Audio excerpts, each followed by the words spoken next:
नमस्कार दोस्तों आज हम लोग भूगोल के अंतर्गत पृथ्वी की आंतरिक संरचना से संबंधित वो महत्वपूर्ण प्रश्नों को अध्ययन करेंगे जो परीक्षाओं में बार बार पूछे जाते हैं। आइए स्टार्ट करते हैं। प्रश्न नंबर 1, पृथ्वी की आंतरिक संरचना के संबंध में सर्वाधिक महत्वपूर्ण जानकारी का स्रोत क्या है? दोस्तों, सर्वाधिक महत्वपूर्ण स्रोत अगर हमें देखने को मिलता है वो है भूकंप। अगला, सियाल सीमा तथा निफे के रूप में भूगर्भ का विभाजन किसके द्वारा किया गया था? वेरी वेरी इंपॉर्टेंट दोस्तों, इसका किया गया था सुएज के द्वारा। उत्तर डी है।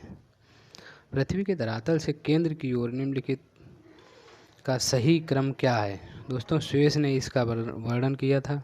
उन्होंने सियाल सीमा और निफे के रूप में बांटा था। तो सबसे पहले सियाल होगी, 2 नंबर कहाँ है? 2 नंबर ए है। फिर इसके बाद सीमा होगी, फिर निफे होगी। तो इसका उत्तर बी होगा।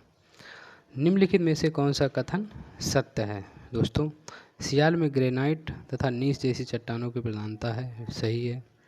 सीमा का निर्माण मुख्य बेसाल्ट एवं ग्रेवों जैसी चट्टानों से हुआ है, ठीक है। क्रोड में निकेल और लोहे जैसे तत्वों की प्रधानता है, ये भी ठीक है। तो सब मिला के सभी सही हैं। भूपृष्ठ की किस परत में बेसाल्ट चट्टानों की अधिकता है? भूपृष्ठ के दोस्तों, इसमें सीमा है। सीमा, इसमें सिलिका और मैग्नीशियम, इसमें ही बेसाल्टिक चट्टानें पाई जाती हैं। पृथ्वी के किस भाग में निकेल और लोहा की प्रधानता है? दोस्तों, ये कोर में है। कोर का मतलब निफे, जिसे निकेल और फेरस कहते हैं। इसका उत्तर सी होगा। पृथ्वी की सबसे ऊपरी परत के लिए सर्वप्रथम सियाल शब्द का प्रयोग किसने किया था? दोस्तों, अभी बताया, इसका सियाल शब्द का प्रयोग किया था सियाल सीमा और निफे सुएस ने। पृथ्वी की 3 संकेंद्रीय परतों में ऊपर से दूसरी परत का क्या नाम है? तो सबसे पहले सियाल हो गई, दूसरी परत क्या होगी दोस्तों? सीमा। इसका उत्तर बी होगा। प्रश्न नंबर 9, पृथ्वी के केंद्र में पाया जाने वाला चुंबकीय पदार्थ है। तो चुंबकीय पदार्थ कौन सा है? कौन सा? निकेल। तो निकेल ये है सी। सुएस ने पृथ्वी के आंतरिक भाग को 3 भागों में बांटा था, उनके विभाजन में नहीं है। तो सियाल भी था, सीमा भी था, निफे भी था, ये नहीं है। सब स्टैटम। स्थल मंडल का तात्पर्य है। दोस्तों, स्थल मंडल का तात्पर्य जो है वो मुख्य रूप से अगर देखा जाए पृथ्वी की बाह्य पपड़ी से है। उत्तर डी होगा। स्थल मंडल की मोटाई भूकंपीय तरंगों के आधार पर कितनी मापी गई है? दोस्तों, इसका उत्तर 100 किलोमीटर होगा, बी। निम्नलिखित में से किस परत को बेरिस्फीयर कहा जाता है? दोस्तों, बेरिस्फीयर किसे? पृथ्वी के सबसे आंतरिक भाग को। सी होगा। अगला, धरातल से भूगर्भ की ओर जाने पर गहराई के साथ तापमान वृद्धि की क्या दर है? दोस्तों, ये चीज़ प्रश्न नंबर 14 का सी होगा। 1 डिग्री सेंटीग्रेड प्रति 32 मीटर। और जब हम ऊपर जाते हैं तो 165 मीटर होता है। 165 मीटर पर 1 डिग्री सेंटीग्रेड तापमान कम हो जाता है जब ऊपर जाते हैं। लेकिन पृथ्वी के नीचे जाते हैं तो 32 मीटर पर 1 डिग्री सेंटीग्रेड तापमान बढ़ जाता है। आगे देखते हैं। पृथ्वी की आंतरिक संरचना के अनुसार भूगर्भ का विभाजन भूपटल, मेंटल तथा कोर में किया गया। यह विभाजन किसका है? दोस्तों, यह विभाजन मुख्य रूप से ग्रांट का है, डी। अगला, निम्नलिखित में से कौन सा कथन जो है प्रश्न नंबर असत्य है? दोस्तों, भूपटल की औसत मोटाई लगभग 33 किलोमीटर है। भूपटल की औसत मोटाई लगभग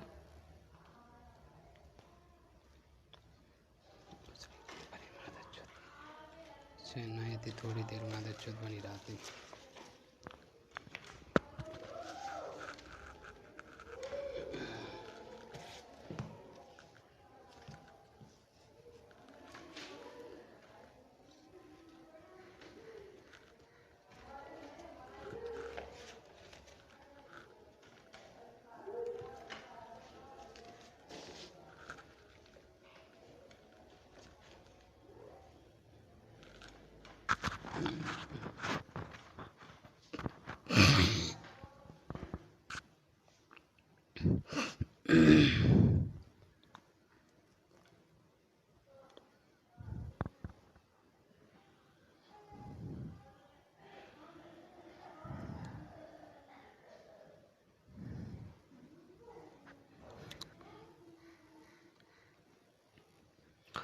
दोस्तों मोटाई जो है, आइए देखते हैं। भूपटल की औसत मोटाई लगभग 33 किलोमीटर है। ये तो लगभग सही है। अगला, महाद्वीपीय भाग में भूपटल की मोटाई अधिक है जबकि महासागरीय भाग में यह छिछला है। ये भी सही है। महाद्वीपीय भूपटल मुख्यतः ग्रेनाइटिक चट्टानों से निर्मित है। ये भी सही है। महासागरीय भूपटल की तुलना में महाद्वीपीय भूपटल का घनत्व अधिक है। ये गलत है, तो इसका उत्तर डी होगा। अगला प्रश्न नंबर 17, महासागरीय सतह का निर्माण किस प्रकार की चट्टानों से हुआ है? महासागरीय सतह का निर्माण मुख्य रूप से बेसाल्टिक चट्टानों से और महाद्वीपीय ग्रेनाइटिक चट्टानों से हुआ है। मेंटल के संबंध में निम्नलिखित में से कौन सा कथन असत्य है? 18 का देखते हैं। इसकी गहराई 35 किलोमीटर से 2900 किलोमीटर है। ठीक है। इसका संपूर्ण भाग प्लास्टिक की अवस्था में है। ये बिल्कुल असत्य है, प्लास्टिक अवस्था में नहीं है। इसका उत्तर बी है। पृथ्वी के आयतन इतने, द्रव्यमान इतने भाग मेंटल है, जैसे भी सत्य है। इसका घनत्व 3 से लेकर इतना है। ये भी सही है। स्थल मंडल में सम्मिलित है। दोस्तों स्थल मंडल में ऊपरी भूपटल है, निचली भूपटल है, मेंटल का ठोस ऊपरी भाग है, ये सब सम्मिलित है, यानी सी सही है इसका। 19 का, स्थल मंडल का विस्तार कितने किलोमीटर की गहराई तक है? दोस्तों स्थल मंडल का विस्तार मुख्य रूप से जो है 100 किलोमीटर की गहराई तक है। निम्नलिखित में से किसको व्हाइट ऑफ द अर्थ कहा जाता है? व्हाइट ऑफ द अर्थ, तो दोस्तों मेंटल को कहा जाता है, बी। मेंटल में निम्नलिखित में से किन तत्वों की प्रधानता होती है? मेंटल में मुख्य रूप से दोस्तों काय की प्रधानता होती है? सिलिका और मैग्नीशियम की, यानी सीमा। अगला प्रश्न नंबर 23। प्रश्न नंबर 23 में देखते हैं, पृथ्वी के कुल द्रव्यमान का लगभग कितना प्रतिशत मेंटल में पाया जाता है? प्रश्न नंबर 23, मेंटल मुख्य रूप से 68%, सी होगा। अगला, मोह असंबद्धता स्थित है। दोस्तों मोह असंबद्धता क्रस्ट एवं मेंटल के बीच में स्थित है, ए है। पृथ्वी के कोर में किस तत्व की प्रधानता है? पृथ्वी के कोर में दोस्तों प्रधानता लोहा एवं निकेल, इसे निफे कहते हैं सम्मिलित रूप से, मुख्य रूप से। निम्नलिखित रूप से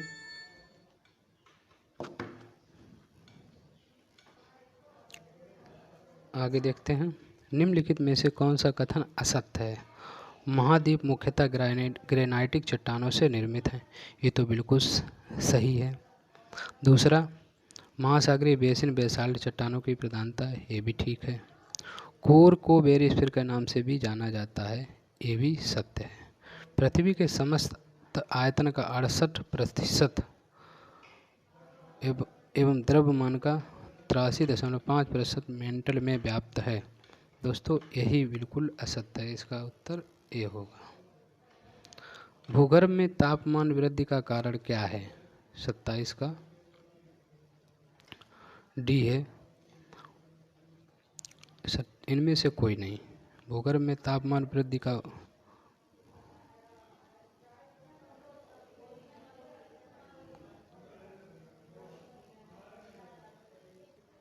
उत्तर दोस्तों इसका डी होगा। आगे, गहराई में वृद्धि के अनुसार महाद्वीपीय भूपटल के विभिन्न परतों का सही क्रम है। इसका उत्तर होगा ए, परतदार ग्रेनाइट और बेसाल्ट। 29, भूप्रपटी में पाए जाने वाले विभिन्न तत्वों की मात्रा का सही अवरोही क्रम है। भूप्रपटी में सबसे पहले क्या बताया था? ऑक्सीजन हो गया, ठीक है, फिर सिलिकॉन हो गया, ठीक है, फिर इसके बाद एल्युमिनियम हो गया, फिर लोहा। इसका उत्तर डी होगा, लास्ट वाला। अगला, पृथ्वी के भूप्रपटी में कौन सा तत्व प्रचुर मात्रा में पाया जाता है? दोस्तों ये बताया जा चुका है। इसका उत्तर जो होगा वो मुख्य रूप से अगर देखा जाए भूपर्पटी में पोटेशियम होगा। सॉरी, तो इसका उत्तर पोटेशियम ही होगा। आगे, धरातल से मोह असंबद्धता की गहराई लगभग कितनी है? दोस्तों, इसकी गहराई 30 किलोमीटर ए है।